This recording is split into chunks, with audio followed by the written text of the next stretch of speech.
Good morning. আমি শ্রী রবীন্দ্রনাথ মণ্ডল ইঞ্ছুরা।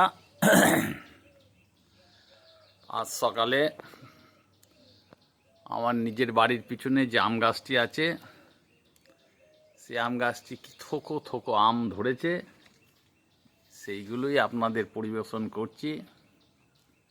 আম একটা উৎকৃষ্ট মানের রসালো ফল, যা সকলেরই প্রিয়। গাছটাতে অসংখ্য আম ধরেছে। কীটনাশক প্রথম স্টেজে একবার দিয়েছিলাম,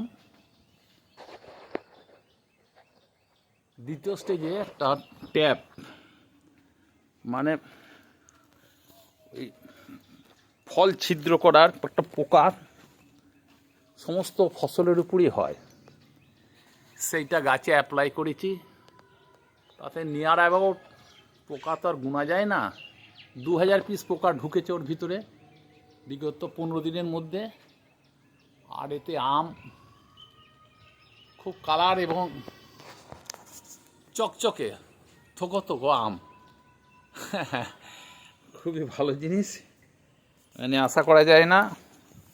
পাশেই একটা কাঁঠাল গাছ আছে, অসংখ্য কাঁঠাল ধরেছে।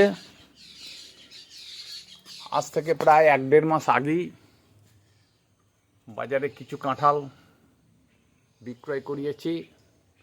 প্রথম স্টেজে যখন কাঁঠাল বিক্রি করি, এঁচোড় যাকে বলে, 85 টাকা কিলো।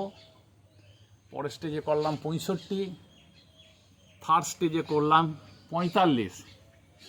সকলকে দিয়ে এখনও গাছে মোটামুটি 35 থেকে 36 পিস, মানে এঁচোড় বলা চলে। আবার কিছু কিছু বড় কাঁঠাল হয়ে গেছে, খুব আর্লি কোয়ালিটির কাঁঠাল গাছটা। এই হচ্ছে আমার নিজস্ব বাগানের ভিউজ।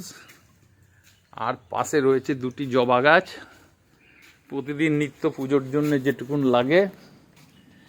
আর জবা গাছেও খুব ভালো, প্রত্যেক দিন কম করে 35 থেকে 36টা করে গাঁদা পাওয়া যায়। এত গাঁদা পাওয়ার একমাত্রই কারণ যত্ন, পরিচর্যা, সেবা করা হয়। পাশে রয়েছে আপনার পেঁপে গাছ, দেয়ালের ধারে ধারে। সে পেঁপে গাছেও কি মারাত্মক বড় বড় ফল হয়েছে। হ্যাঁ, কোনো অসুবিধে নেই। এরমভাবেই গাছগাছরা এবং আমার নিজের রাসায়নিক সারের ব্যবসা, এই নিয়েই দিনটা করে যায়। হরে কৃষ্ণ। আপনাদের সকলের সাহায্য, সহযোগিতা, আশা আকাঙ্ক্ষা কামনা করি। এখানেই শেষ করছি।